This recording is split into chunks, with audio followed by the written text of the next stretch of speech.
Welcome to Jaydeep academy. Hi ଦର୍ଶକ ବନ୍ଧୁ, ମୁଁ ଜୟଦୀପ ଆପଣମାନଙ୍କୁ ମୋ ୟୁଟ୍ୟୁବ୍ ଚ୍ୟାନେଲରେ ସ୍ୱାଗତ ଜଣାଉଛି। ଆମେ ପଢ଼ିଥିଲେ ଦଶମ ଶ୍ରେଣୀର ଓଡ଼ିଆ ସାହିତ୍ୟର ପଦ୍ୟ ଭୀମଙ୍କ ସିଂହନାଦ ରଡ଼ି। ଆଜି ତାର ଶେଷ ପାର୍ଟ ଆଜି ଆମେ ଡିସ୍କସନ୍ କରିବା। ତାପରେ ପ୍ରଶ୍ନ ଉତ୍ତରର ଅନ୍ୟ ଏକ ଭିଡ଼ିଓ ଆସିବ। ଚାଲନ୍ତୁ ଡିସ୍କସନ୍ କରିବା। ଆମେ ଜାଣିଛେ ଯେତେବେଳେ ଭୀମସେନ ସିଂହନାଦର ଦ୍ୱିତୀୟ ରଡ଼ି ଦେଇଛନ୍ତି ବା ସିଂହନାଦକୁ ଦ୍ୱିତୀୟ ଥର ପାଇଁ ବଜେଇଛନ୍ତି, ସେତେବେଳେ ଭୂମଣ୍ଡଳରେ ସପ୍ତସାଗର ନବଦ୍ୱୀପରେ କମ୍ପନ ସୃଷ୍ଟି ହେଇଛି। ତାପରେ ଭୀମସେନ ବ୍ୟାସ ସରୋବରରେ ସେ ଯୋଗ ନିଦ୍ରାରେ ଥିଲେ, ତାଙ୍କର ନିଦ୍ରା ଭଙ୍ଗ ହୋଇଛି। ଚାଲନ୍ତୁ ଆଗକୁ ଜାଣିବା ଆଉ ସବୁ କ'ଣ ଘଟିଛି ଯେ। ପାର୍ଟ 5। ଆଦିତ୍ୟ ଭୂମଣ୍ଡଳ ଧ୍ରୁବ ମଣ୍ଡଳ ଅମର ମଣ୍ଡଳ, ଆକାଶେ ଲାଗିଲା ଉଛୁଳିଲା ସିନ୍ଧୁ ଜଳ। ରେ ରେ କାର କରି রাজা ধৃতরাষ্ট্রী, বক্ষস্থলে মারি বাষ্পট গর্জিন বেগে উঠি।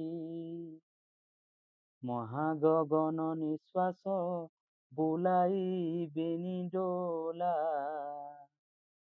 বেনি ভুজে আক্রোশী ধইলে কমলা। আরে আরে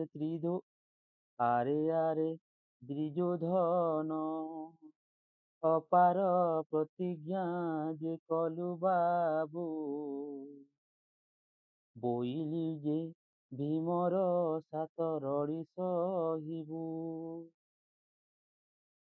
মান গোবিন্দ রাজা কমলা, ভুজ দণ্ড দেলা পেলি। অধর পুষ্ট করি পলা যা বলি বলি। ଚାଲନ୍ତୁ ଏହି ପଦ୍ୟର ଭାବାର୍ଥ ଜାଣିଦେବା। ସିଂହନାଦ ଶବ୍ଦରେ ସୂର୍ଯ୍ୟମଣ୍ଡଳ, ପୃଥିବୀମଣ୍ଡଳ, ଧ୍ରୁବମଣ୍ଡଳ, ଅମରମଣ୍ଡଳ ମଧ୍ୟ କମ୍ପି ଉଠିଲା। ସୂର୍ଯ୍ୟମଣ୍ଡଳ, ପୃଥିବୀମଣ୍ଡଳ, ଧ୍ରୁବମଣ୍ଡଳ ଓ ଅମରମଣ୍ଡଳ ବା ଦେବମଣ୍ଡଳ, ଯେଉଁଠାରେ ଦେବତାମାନେ ବାସ କରନ୍ତି, ସେହି ମଣ୍ଡଳ ମଧ୍ୟ ସିଂହନାଦ ରଡ଼ିର କମ୍ପନରେ ଥରହର ହେଇ ଉଠିଲା ବା ସେଠାରେ ମଧ୍ୟ ସିଂହନାଦ ରଡ଼ି କମ୍ପି ଉଠିଲା। ଆକାଶକୁ ଛୁଇଁଗଲା ସମୁଦ୍ରର ସିନ୍ଧୁ ଜଳ। ସେ ସିଂହନାଦ ଶବ୍ଦରେ ଆକାଶକୁ ଛୁଇଁଗଲା ସମୁଦ୍ରର ସିନ୍ଧୁ ଜଳ। ଆକାଶକୁ ଲାଗିଲା ପରି ଉଛିଳିଲା ସିନ୍ଧୁ ଜଳ। ରେ ରେ କାର ଶବ୍ଦ କରି ଛାତିକୁ ବାଡ଼େଇ ବାହାରି ଆସିଛନ୍ତି ଧୃତରାଷ୍ଟ୍ରଙ୍କର ପୁତ୍ର ଦୁର୍ଯ୍ୟୋଧନ। ରେ ରେ କାର ଶବ୍ଦ କରି ଛାତିକୁ ବାଡ଼େଇ ରଣହଙ୍କାର ଦେଇ ଧୃତରାଷ୍ଟ୍ରଙ୍କର ପୁତ୍ର ଦୁର୍ଯ୍ୟୋଧନ ବାହାରି ଆସିଛନ୍ତି। କମଲା ତାଙ୍କୁ ଆକ୍ରୋଶୀ ଧଇଲେ। ମା ଲକ୍ଷ୍ମୀ ତାଙ୍କୁ ଆକ୍ରୋଶୀ ଧୋଇଛନ୍ତି। ପ୍ରାଣଠାରୁ ଅଧିକ ଭଲ ପାଆନ୍ତି କମଲା ଦେବୀ ଦୁର୍ଯ୍ୟୋଧନଙ୍କୁ। ମାତା ଲକ୍ଷ୍ମୀ ଦୁର୍ଯ୍ୟୋଧନଙ୍କୁ ନିଜର ପ୍ରାଣଠାରୁ ମଧ୍ୟ ଅଧିକ ଭଲ ପାଉଥିଲେ। ସେ ଦୁର୍ଯ୍ୟୋଧନଙ୍କ କାନ୍ଧରେ ବାସ କରୁଥିଲେ। ତାପରେ କ'ଣ କହୁଛନ୍ତି ଚାଲନ୍ତୁ ଜାଣିବା। ଆରେ ଆରେ ଦୁର୍ଯ୍ୟୋଧନ, ଅପାର ପ୍ରତିଜ୍ଞା କରିଥିଲୁ, କଥା ଦେଇଥିଲୁ, ଶପଥ କରିଥିଲୁ ଯେ ଭୀମଙ୍କର ସାତ ରଡ଼ି ସହିବୁ। ମାତା ଲକ୍ଷ୍ମୀ କହୁଛନ୍ତି ଦୁର୍ଯ୍ୟୋଧନଙ୍କୁ, ଆରେ ଆରେ ଦୁର୍ଯ୍ୟୋଧନ, ତୁ ଅପାର ପ୍ରତିଜ୍ଞା କରିଥିଲୁ, ଶପଥ କରିଥିଲୁ, କଥା ଦେଇଥିଲୁ ଯେ ତୁ ଭୀମଙ୍କର ସାତ ରଡ଼ି ସହିବୁ। ଦୁର୍ଯ୍ୟୋଧନ ମା ଲକ୍ଷ୍ମୀଙ୍କର ବାହୁକୁ ଛାଟିଦେଲା ବା ହାତକୁ ଠେଲିଦେଲା। କ୍ରୋଧିତ ହୋଇ ଦୁର୍ଯ୍ୟୋଧନ ମା ଲକ୍ଷ୍ମୀଙ୍କୁ ଅପମାନିତ କଲା ବା ତାଙ୍କ ବାହୁକୁ ଠେଲିଦେଲା। ଦୁର୍ଯ୍ୟୋଧନ ମା ଲକ୍ଷ୍ମୀଙ୍କର ହାତକୁ ଛାଟିଦେଲା ବା ମା ଲକ୍ଷ୍ମୀଙ୍କର ବାହୁକୁ ଛାଟିଦେଲା। ରାଗି ଯାଇ ତା ଓଠକୁ ଏପଟ ସେପଟ କରିକି ଲକ୍ଷ୍ମୀଙ୍କୁ କହୁଛି, ଅପମାନିତ କରୁଛି, ଏଠାରୁ ଯା, ପଲା ଯା, ଯା ପଲା ଯା ବୋଲି ଲକ୍ଷ୍ମୀ ଦେବୀଙ୍କୁ ଅପମାନିତ କରୁଛି। ଚାଲନ୍ତୁ ଜାଣିବା ଆଗକୁ କଣ ହେଲା। ଚାଲନ୍ତୁ ଜାଣିବା କଠିନ ଶବ୍ଦର ଅର୍ଥ ଗୁଡ଼ିକ।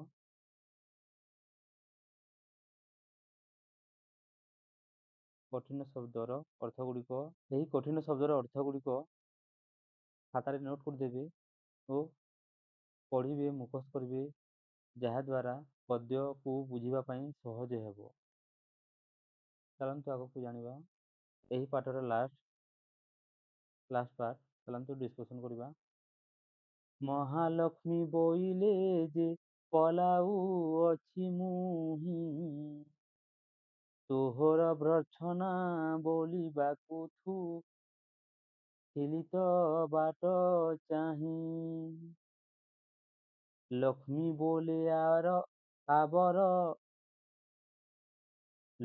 ବୋଇଲେ ଆରବ ରଡ଼ିଏ, ଯେବେ ସହିବୁ ପାମର।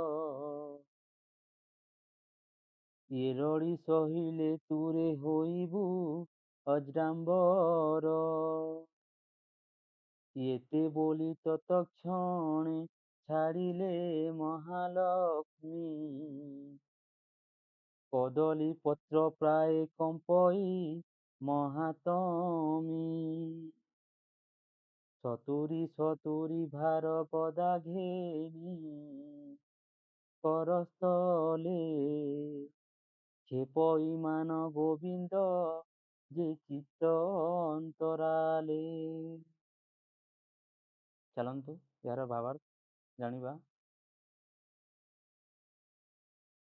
ମହାଲକ୍ଷ୍ମୀ କହୁଛନ୍ତି ଯେ ତୋହର ତିରସ୍କାରକୁ, ତୋର ଅସମ୍ମାନକୁ ମୁଁ ବାଟ ଚାହିଁ ବସିଥିଲି।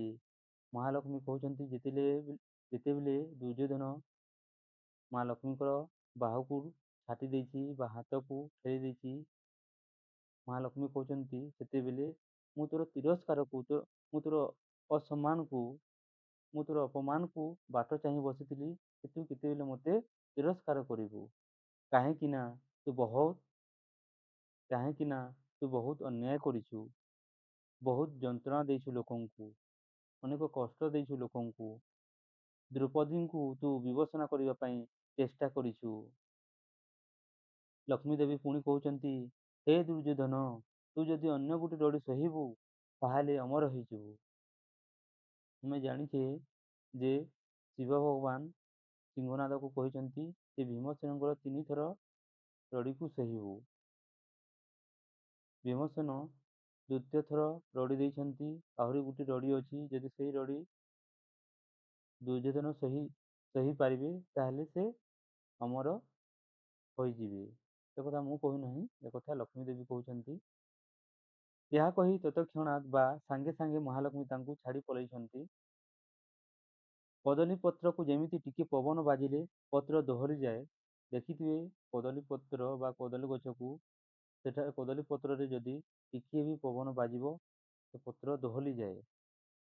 ଠିକ୍ ସେହିପରି ଦୁର୍ଯ୍ୟୋଧନ ଆଜି କମ୍ପି ଉଠି ପଡ଼ିଛନ୍ତି। ଠିକ୍ ସେହିପରି ଦୁର୍ଯ୍ୟୋଧନ ମଧ୍ୟ ଆଜି କ୍ରୋଧର ଅଗ୍ନିରେ କମ୍ପି ଉଠିଛନ୍ତି। ଦୁର୍ଯ୍ୟୋଧନ ଯେଉଁ ଗଦା ଧାରଣ କରନ୍ତି ତାହା 70 ଭାର ଅଟେ। ଦୁର୍ଯ୍ୟୋଧନ ଯେଉଁ ଗଦା ଧାରଣ କରୁଥିଲେ ସେହି ଗଦାର ଭାର 70 ଭାର ଅଟେ। ଦୁର୍ଯ୍ୟୋଧନ 70 ଭାର ଗଦା ଧରି ବ୍ୟାସ ସରୋବରରୁ ବାହାରି ଆସିଛନ୍ତି। ସେ ରାଗରେ ଫଣ ଫଣ ହୋଇକି ବ୍ୟାସ ସରୋବରରୁ ବାହାରି ଆସିଛନ୍ତି ଭୀମସେନଙ୍କ ସହିତ ଯୁଦ୍ଧ କରିବା ପାଇଁ। ଶେଷରେ ତାଙ୍କର ମୃତ୍ୟୁ ଘଟିଛି। ସେ ଜଣେ ଅନ୍ୟାୟୀ ଓ ପାପୀ ମଣିଷ ମଧ୍ୟ ଥିଲେ। ଏଠାରେ ଆମକୁ ଶିଖିବା ପାଇଁ ମିଳୁଛି ଯେ ଆମେ ଯେକୌଣସି ପ୍ରତିକ୍ରିୟା ଯଦି ଆମେ କାହାକୁ ଦେଇଥିବା ସେ ପ୍ରତିକ୍ରିୟାକୁ ଆମେ ତୋଡ଼ିବା ନାହିଁ ଓ ମା'ମାନଙ୍କୁ ମଧ୍ୟ ତିରସ୍କାର କରିବା ନାହିଁ। ଲକ୍ଷ୍ମୀ ପୁରାଣରେ ମଧ୍ୟ ବର୍ଣ୍ଣିତ ଅଛି ଯେ ମହାଲକ୍ଷ୍ମୀଙ୍କୁ ଅପମାନିତ ବା ଘରେ ତୋଡ଼ି ଦେଇଥିବାରୁ ଭଗବାନ ବିଷ୍ଣୁଙ୍କୁ ମଧ୍ୟ ଅନେକ କଷ୍ଟ ସହିବାକୁ ପଡ଼ିଛି। ସେ ଷ୍ଟୋରି କହିଲେ ଭିଡ଼ିଓଟି ବହୁତ ବଡ଼ ହେଇଯିବ। ରହୁଛି, ଯଦି ଭିଡ଼ିଓଟି ଭଲ ଲାଗିଥିଲେ ଲାଇକ୍, ସେୟାର ଓ କମେଣ୍ଟ କରିବା ପାଇଁ ଭୁଲିବେ ନାହିଁ। Thank you for watching. ଏହି ପାରିର ପ୍ରଶ୍ନ ଉତ୍ତର ଅନ୍ୟ ଏକ ଭିଡ଼ିଓରେ ପାଇଯିବେ।